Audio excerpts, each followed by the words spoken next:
தொடர்ந்து கற்பம் சேனல் சார்பாக அனைவருக்கும் வணக்கம்.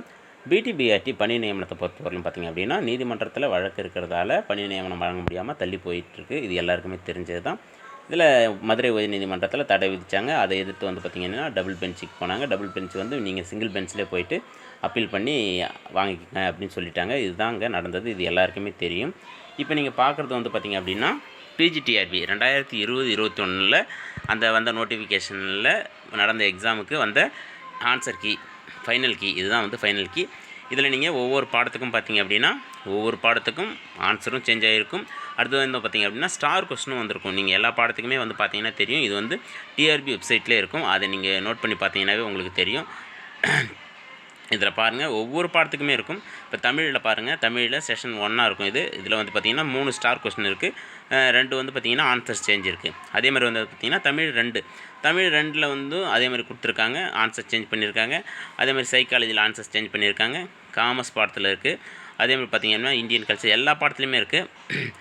ஃபிசிக்ஸு, அடுத்தது பார்த்திங்க அப்படின்னா ஜாகிரஃபி, அடுத்து பொலிட்டிக்கல் சயின்ஸு, அடுத்தது பாருங்கள் ஹிஸ்ட்ரியில் பாருங்கள் எத்தனை கொஸ்டின் இருக்குது பாருங்கள். 1 2 3 4 5 6 இருக்குது. 6 கொஸ்டின் இருக்குது. அடுத்தது பாருங்கள் கெமிஸ்ட்ரியில் பாருங்கள் கிட்டத்தட்ட 9 கொஸ்டின் இருக்கும்.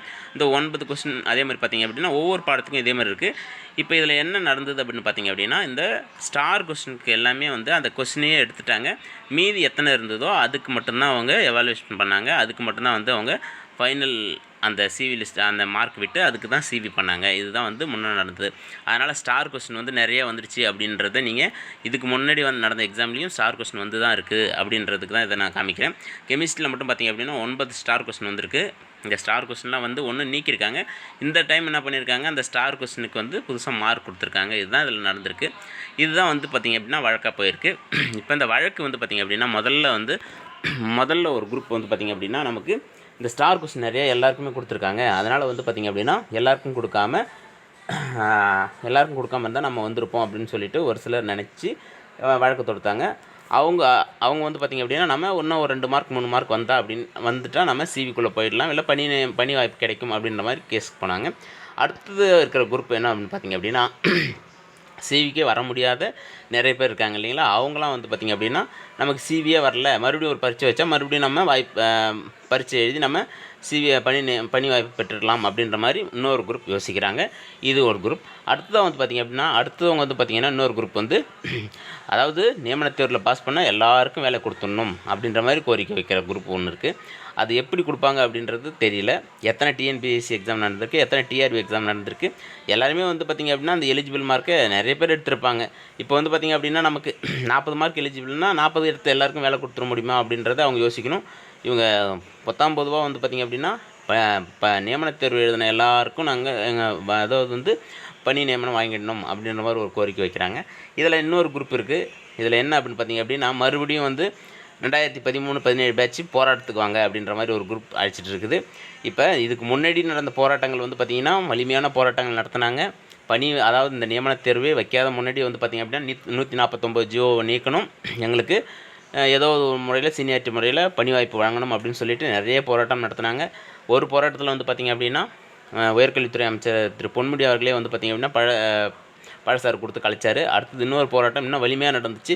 அதில் வந்து பார்த்திங்க அப்படின்னா அந்த டெட்டில் தேர்ச்சி பெற்ற ஆசிரியர்கள், இடைநிலை ஆசிரியர்கள், பகுதி நேர ஆசிரியர்கள் இவங்க எல்லாமே சேர்ந்து போராடி டிஆர்பி வளாகமே வந்து எல்லாருக்கும், அதாவது தமிழ்நாடு முழுக்க வந்து ஒரு நியூஸ் ஸ்ப்ரெட் ஆகிற மாதிரி பண்ணாங்க. அதுவே ஒன்றும் பண்ண முடியல. இந்த சூழ்நிலையில் வந்து பார்த்திங்கன்னா மறுபடியும் வந்து 2013-17 மறுபடியும் அங்கே போராடலாம், நம்ம கவர்மெண்ட் கூப்பிட்டு பேசும் அப்படின்ற மாதிரி போராடுறாங்க. அது கண்டிப்பாக வந்து பார்த்திங்க அப்படின்னா முன்னையே கவர்மெண்ட் கண்டுக்காத கவர்மெண்ட் இப்போ எப்படி கண்டுக்கும் அப்படின்றது அவங்களுக்கு தெரியல. அடுத்ததாக வந்து பார்த்திங்க அப்படின்னா 2013 தேர்ச்சி பெற்றவங்க நிறைய பேர் வந்து பார்த்திங்க அப்படின்னா இப்போ நியமனத் தேர்வில் நிறைய பேர் சிவிக்குள்ளே இருக்காங்க. இப்போ அவங்களாம் வந்து இதில் ஏற்றுக்கிட்டு தான் வந்து நியமனத் தேர்வை எழுதியிருக்காங்க. அப்படி அவங்க போராடின்னு இருந்தாங்கன்னா நியமனத் தேர்வு வைக்காத முன்னே போராடி இருக்கணும்.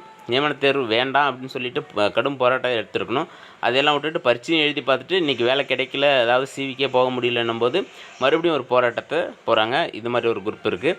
இதை வந்து ஏன் சொல்கிறேன் அப்படின்னு பார்த்திங்க அப்படின்னா நிறைய பேர் சிவிக்கு போகாமல் இருப்பீங்க, படிச்சிருப்பீங்க, உங்களுக்கு கிடைக்காமல் இருக்கலாம். அடுத்தது வந்து மற்ற எக்ஸாம் எது இருக்கோ அதுக்கு ட்ரை பண்ணுங்கள். அடுத்ததாக பிஜி வந்தால் பிஜிக்கு ட்ரை பண்ணுங்கள், பாலிடெக்னிக் வந்தால் பாலிடெக்னிக் ட்ரை பண்ணுங்கள். அடுத்து வந்து பாருங்க குரூப் 2 வரப்போகுது, அதுக்கு ட்ரை பண்ணுங்கள். அதனால் வந்து இந்த மாதிரி போராட்டத்துக்கு போயிட்டு உங்களுடைய நேரத்தையும் உங்களோட பணத்தையும் வந்து வீணடிச்சிக்க வேணாம் அப்படின்றது தான் என்னோடய கருத்து. இந்த மாதிரி சூழ்நிலையில் பல பேர் பல கருத்தை சொல்லிட்டு தான் இருக்காங்க. இது இப்போ நிறைய பேர் வந்து பார்த்திங்க அப்படின்னா நமக்கு கோர்ட்டில் வந்து ரீ எக்ஸாம் சொல்லிவிடுவாங்களா, நம்ம மறுபடியும் படிச்சிடலாமா அப்படின்ற மாதிரி நிறைய பேர் இருக்காங்க. ஆனால் வந்து பார்த்திங்க அப்படின்னா நீதிமன்றத்துக்கு போயிட்டாவே வந்து நீதிமன்றம் என்ன சொல்லுதோ அதை கவர்மெண்ட் கண்டிப்பாக கேட்க போகுது. இதில் ரீ எக்ஸாம் அப்படின்னு சொல்லிட்டு நிறைய பேர் சொல்கிறாங்க. ஆனால் ரீ எக்ஸாமுக்கு எப்படி அவங்க கவர்மெண்ட் நீதிபதி சொல்லுவாங்க அப்படின்றது தெரியல. ஏன்னா வந்து டிஆர்பியில் ஏதாவது முறைகேடுகள் நடந்திருந்தால் ரீ எக்ஸாம் வைப்பாங்க. இந்த மாதிரி ஸ்டார் கொஸ்டின் வந்து ஏற்கனவே வந்திருக்கு அப்படின்னும் போது மறுபடியும் இதுக்கெலாம் போய் எப்படி ரீ எக்ஸாம் வைப்பாங்க அப்படின்றது தெரியல. எதுவாக இருந்தாலும் வந்து பார்த்திங்க அப்படின்னா கோர்ட்டில் நீதிபதிகள் விசாரிக்க போகிறாங்க. விசாரித்து அதுக்கான சரியான தீர்வை சொல்ல போகிறாங்க. அதுக்குள்ளே வந்து பார்த்திங்க அப்படின்னா இப்போ சிவிக்கு போனவங்களும் சரி, சிவிக்கு போகாதவங்க, இப்போ சிவிக்கு போகாதவங்களாம் வந்து ரீ எக்ஸாம் வரணும் அப்படின்ற மாதிரி நோக்கத்தோடு பேசுகிறாங்க. அந்த இதில் வந்து பார்த்திங்க அப்படின்னா இவங்க அவங்கள தரக்குறைவாக பேசுகிறது, இவங்க அவங்கள தரக்குறைவாக பேசுகிறது, இந்த மாதிரி நிகழ்வுகள் எல்லாமே நடந்துகிட்டே இருக்குது. எதுவாக இருந்தாலும் வந்து பார்த்திங்க அப்படின்னா நீதிமன்றத்தில் ஒரு சரியான வழிகாட்டுதல் சொல்ல போகிறாங்க. அதன்படி வந்து டிஆர்பி வந்து செயல்பட போகுது. இதுக்குள்ளே வந்து பார்த்திங்க அப்படின்னா இவங்களுக்குள்ளே மாற்றி ஏதாவது ஒன்று பேசிட்டு வந்து இது தேவையில்லாத ஒரு வேலை. அதனால் வந்து வழக்கு வந்து நீதிமன்றத்துக்கு போயிருக்கு. நீதிபதிகள் விசாரித்து எதுவாக இருந்தாலும் ஒரு நல்ல தீர்வு சொல்லுவாங்க. அது வரலும் வந்து பார்த்திங்க அப்படின்னா கொஞ்சம் அமைதியாக தான் இருந்தாகணும்.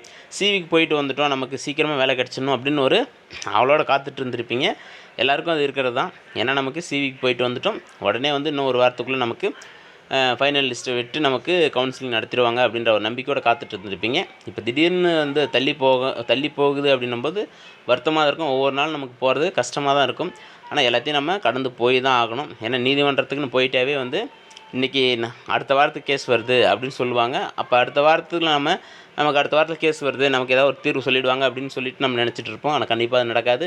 ஏன்னா அடுத்த வாரம் போகும்போது இன்னும் ஒரு 2 நாள் தள்ளி வைப்பாங்க. இன்னும் ஒரு நாள் அந்த கேஸே வராது.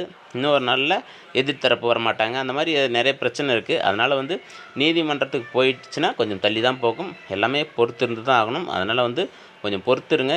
எதுவாக இருந்தாலும் நீதிமன்றத்தில் என்ன சொல்கிறாங்களோ அதன்படி டிஆர்பி செயல்படும். அதனால் சிவிக்கு போயிட்டு வந்தாங்க, அமைதியாக காத்துட்ருங்க. கொஞ்ச நாள் காத்து தான் இருந்தாகணும். என்னை பொறுத்தவரையிலும் பார்த்திங்க அப்படின்னா இந்த யூஜி டிஆர்பியை பொறுத்தவரையிலும் பணி நியமனம் தள்ளி போகுமே தவிர கண்டிப்பாக வந்து வேறு எந்த இதுவும் நடக்காது அப்படின்றது தான் என்னோடய நம்பிக்கை. பொறுத்திருந்து பார்ப்போம். நன்றி.